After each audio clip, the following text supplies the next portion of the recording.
Zero Agriculture and Carly's being based a couple of weeks.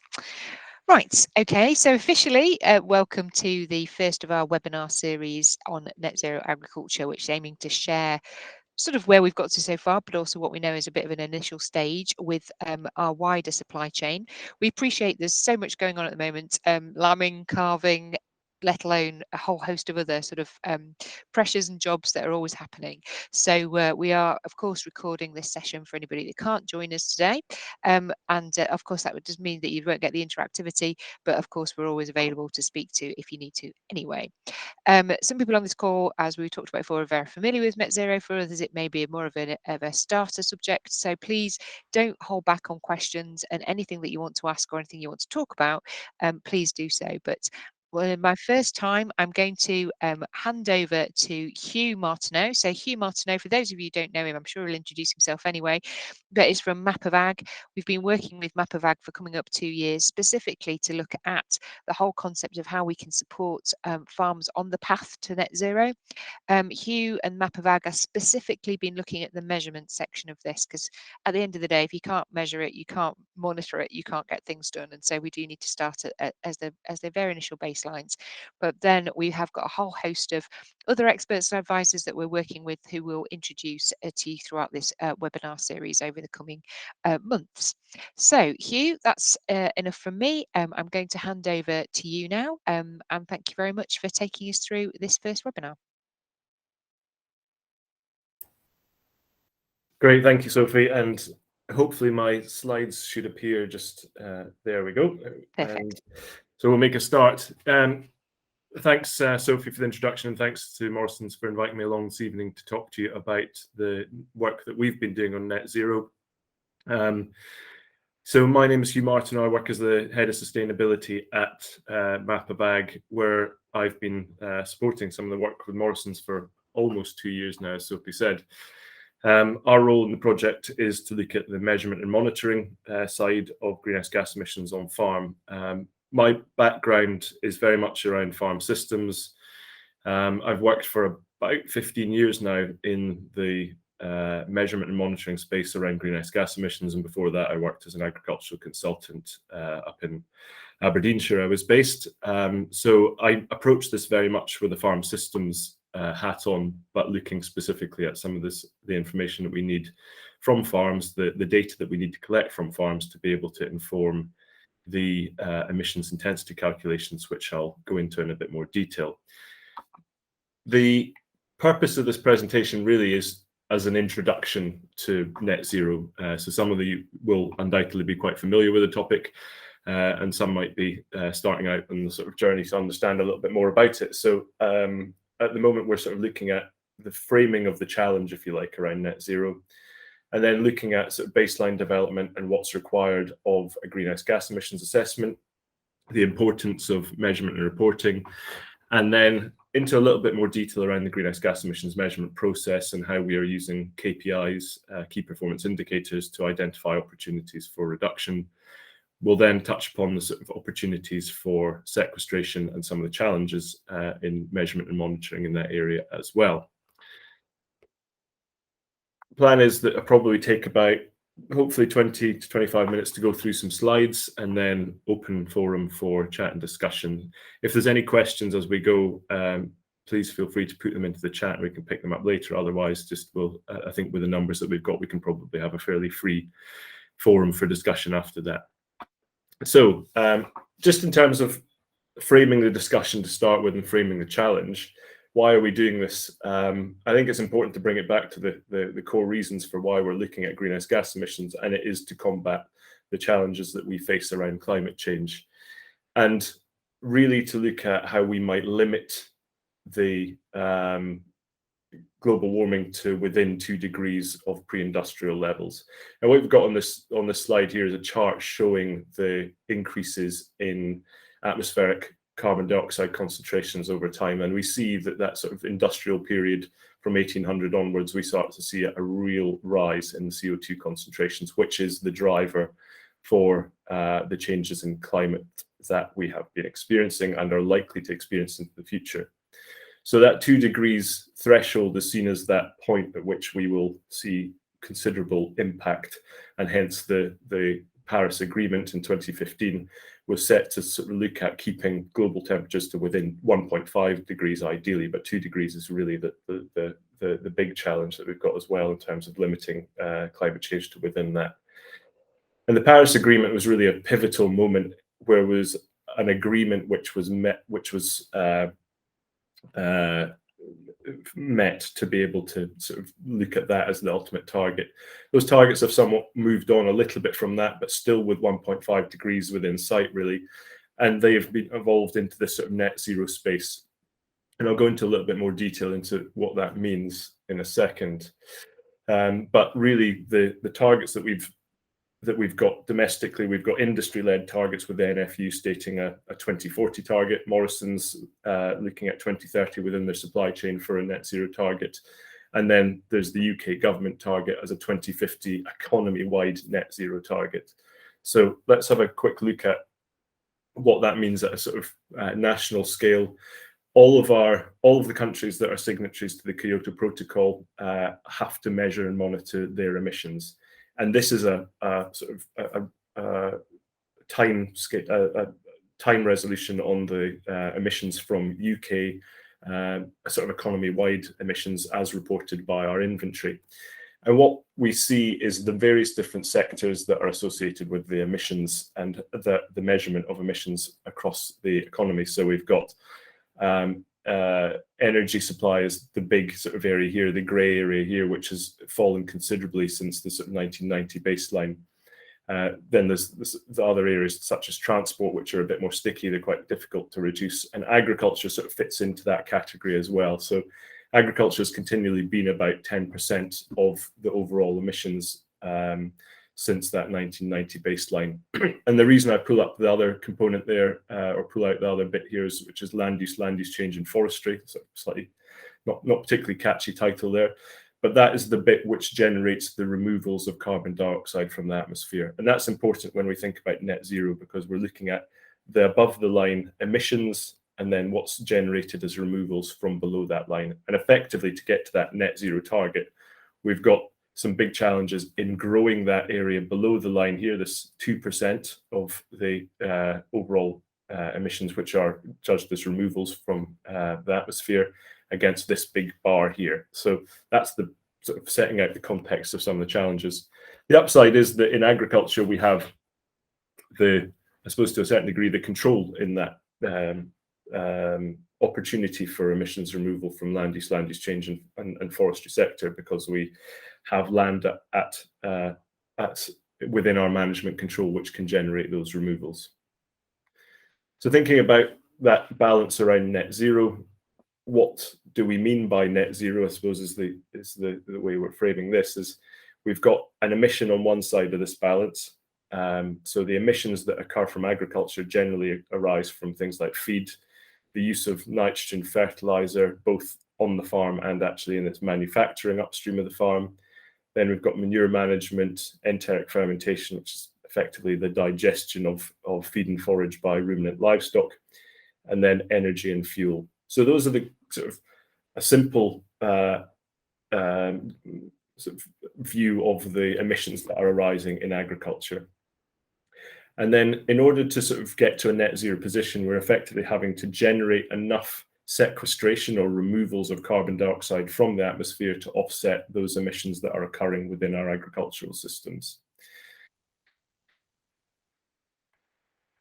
So why do we want to generate a baseline? It's basically, as Sophie said earlier in the introduction, we need to know where we're starting from in this. We need to know what the point at which our emissions are arising from our agricultural systems at present, so that we can develop effective actions for reductions. I mentioned key performance indicators earlier. So they're the things that we know can have an effect on emissions reductions. We want to see which are going to be most effective for individual farms and at an aggregate scale to understand how we can get to the point of being net zero and understanding how we can reduce the emissions from our agricultural systems.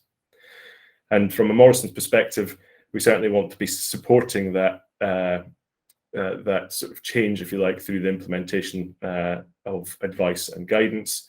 and then measuring progress over time. So once we've got the baseline, we want to basically come back and look at how we are progressing against those targets for emissions reduction over the next few years.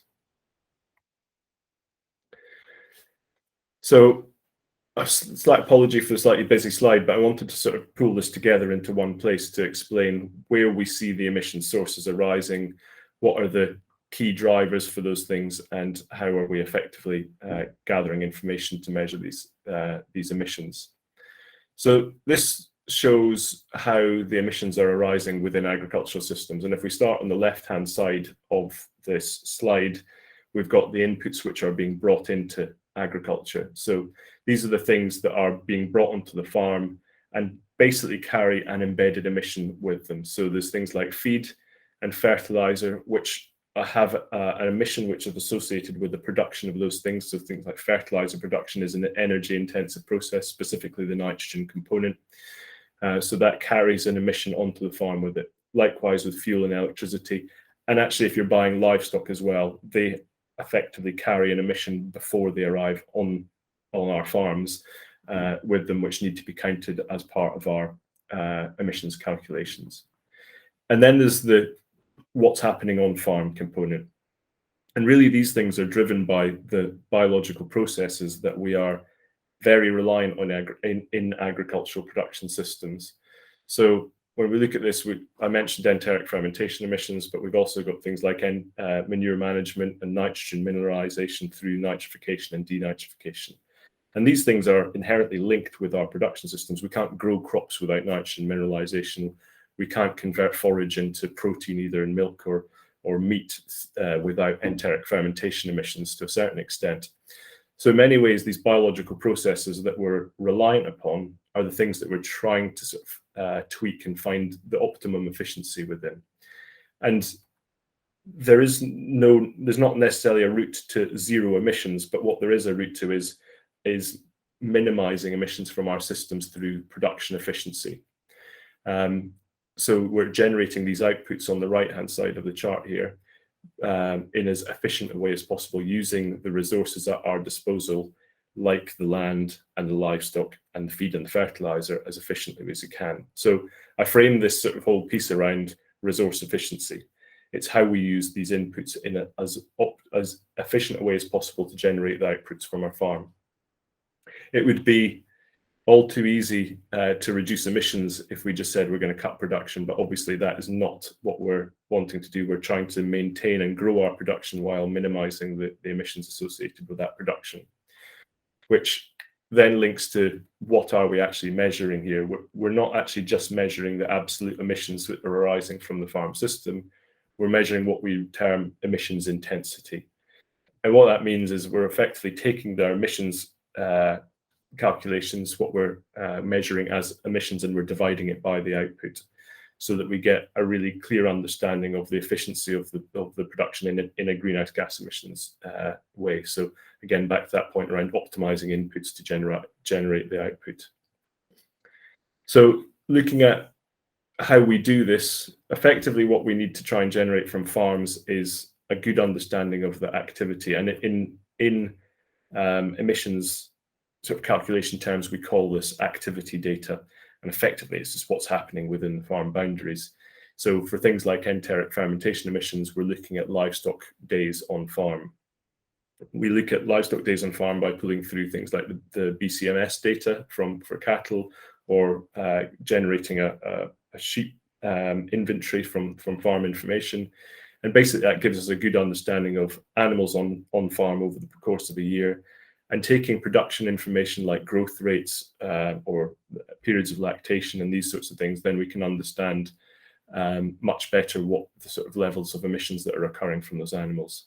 Likewise, with things like manure management, it's all about livestock days on farm, housed periods, and then how that manure is managed, i.e. stored.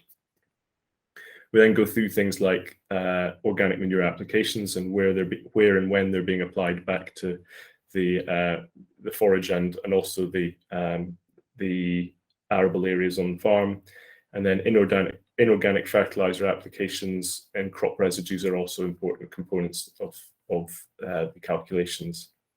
Inorganic fertilizer manufacture, which I mentioned earlier, is part of the embedded emission which is brought into the farm, likewise with feed production emissions as well. So those are the kind of data points that we need to collect about the farm system to be able to understand what that emissions intensity calculation looks like.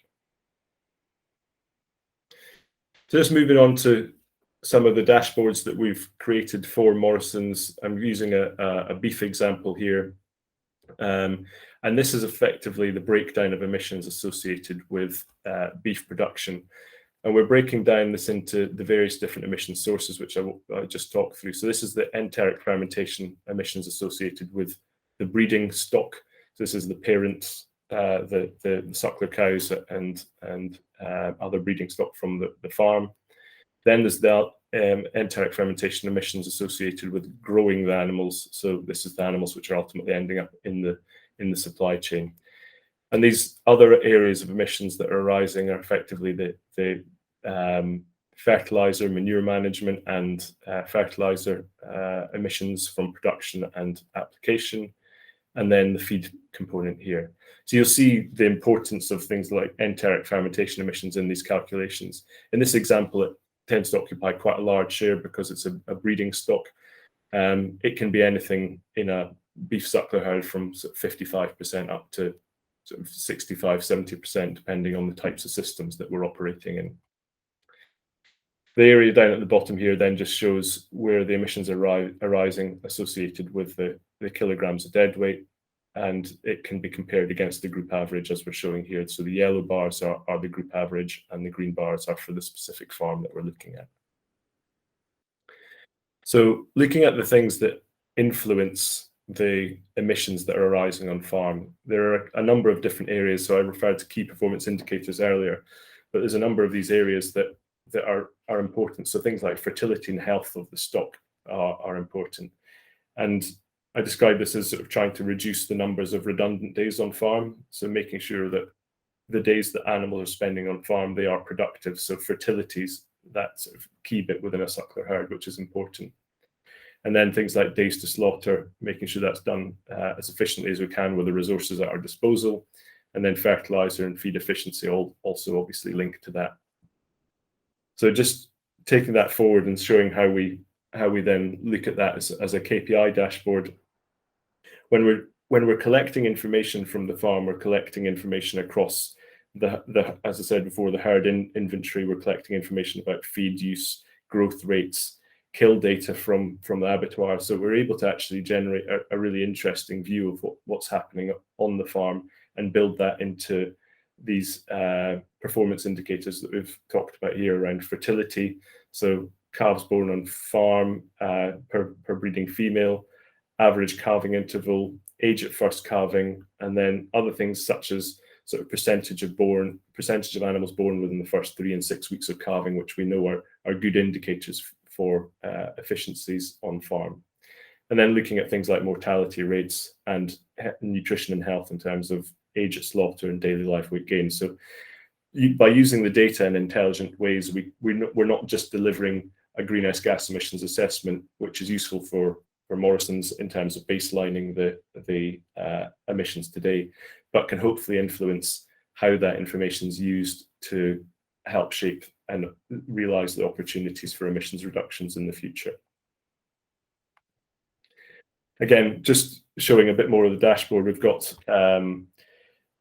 kill sheet information, which we then pull through and show when animals are being slaughtered, what the grades are that they're achieving, weight ranges, and ages at slaughter here. So this again is another dashboard that's been created in order to show a bit more of information, which is going to be useful, hopefully, to you as farmers, rather than just that emissions intensity calculation. And then here's another sort of representation of the farm business, where we're looking at the animal inventory, but represented as a sort of lifeline plot. So each of the dots on this graph represent an animal event. So we're able to see when animals are born, when animals are sent to slaughter, and when animals are moved off the farm. And it gives us a really good understanding of the farming system, which can help, again, influence the opportunities for emissions reductions in the future. So moving on from the emissions calculations and the emission and what's happening in terms of the emission to what can we generate as a removal. Thinking about carbon dioxide removals from the atmosphere, there's a couple of key points to highlight, I think. Carbon stock and carbon sequestration are two quite different things, which I just want to quickly cover. Carbon stock is effectively what the total carbon which is stored on farm today, and that may have been accrued over, well, it will have been accrued over a good number of years. So there are things like trees, woodland, hedgerows, and soils which contain a high amount of carbon stock. And then there's the sequestration. A lot of people talk about sequestration, but effectively what that means is that it's the potential for additional removals of carbon dioxide from the atmosphere within a defined period. So what we have on one side is the carbon stock, what's already there, and the carbon sequestration is what's continually being removed from the atmosphere. So in terms of what we're looking for here is to generate sequestration, which can create a net balance position, basically. So enough removals to offset the emissions that are being generated from the production of the agricultural products which are being produced on farm. So the opportunities for sequestration really lie in a number of areas. So I mentioned trees and woody biomass. So trees are one area. Things like new planting and enhanced management of existing trees is important.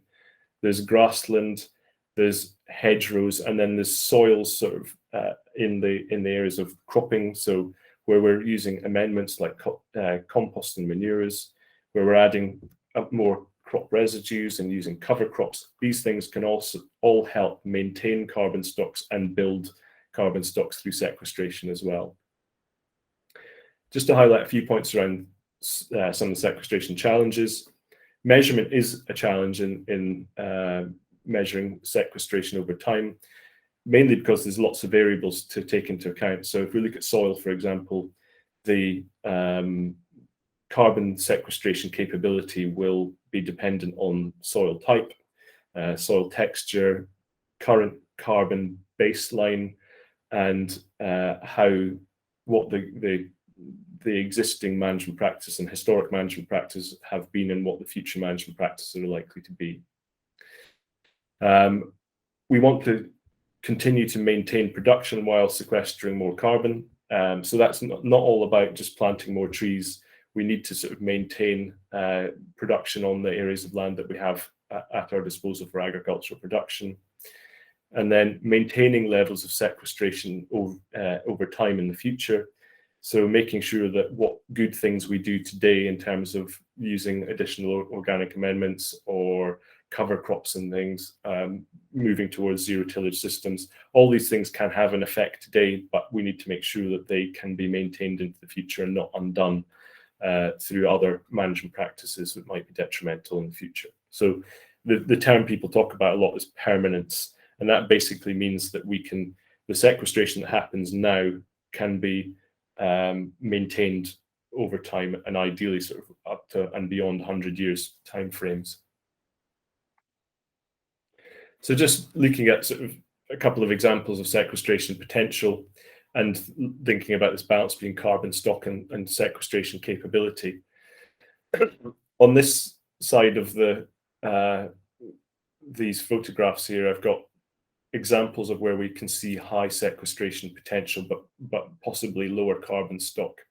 So where you've got younger trees, they may not have sequestered or have high carbon stock yet, but they have the potential to sequester quite a lot of additional carbon. And likewise in things like younger grass swards, if it's come out of a historic rotational arable system and it's been put into grass, for example, then it has arguably lower carbon stock, but the opportunity to sequester quite a lot of additional carbon into that situation. On the right-hand side here, we've got lower sequestration potential because we've got mature broadleaf trees or permanent pasture, which has sequestered a lot of carbon over time and has lower opportunity to sequester additional carbon into those systems. So this picture down here is a field from our farm at home. And basically that's probably about 30 years permanent grassland. It has been cultivated in the past, but not for a good number of years, as I say. And effectively, we've seen a buildup of carbon stock over that time, and the ability to sequester additional carbon dioxide into those soils from into the mineral soils is limited in the future, but it has done a great job over the course of the last 30 years. I'm not saying there's no sequestration potential, it's just that it's been limited now because it's done a good job over the course of the last 30 odd years. One of the things we can do to help understand the future carbon sequestration potential in soils is to actually do some in detail and in-depth soil carbon baseline analysis. And this is some work that we've been working on with Morrisons. Basically, the left-hand side of this shows some electromagnetic conductivity scanning work that we've done to look at soil texture analysis. That was then used to determine where the sampling points within fields and the likely variability in fields between higher carbon stock areas and lower carbon stock areas. And what we've got here on the right is the organic matter percentages in those fields. So it ranges in some of these fields here, which have been in annual cultivation for quite a number of years, at sort of 3.6 to 4.2%. And actually this field down here is a permanent grass field at 11.6% organic matter. So it gives you an indication of the variability between different management practices, and also some of the variability you see within fields depending on soil texture. And this was all done using a protocol which is aligned to the Intergovernmental Panel on Climate Change. So we're sampling to a minimum depth of 30 centimeters. We're using Dumas dry combustion lab analysis to formulate this good understanding of what the organic matter baseline and soil carbon baseline is. So it gives us a much better understanding of what future potential is for additional removals from the atmosphere. So just to summarize what I've said so far and hopefully open up the discussion a wee bit, the development of the baseline is essential to understand the current position and the future discussions, future reductions that can be achieved.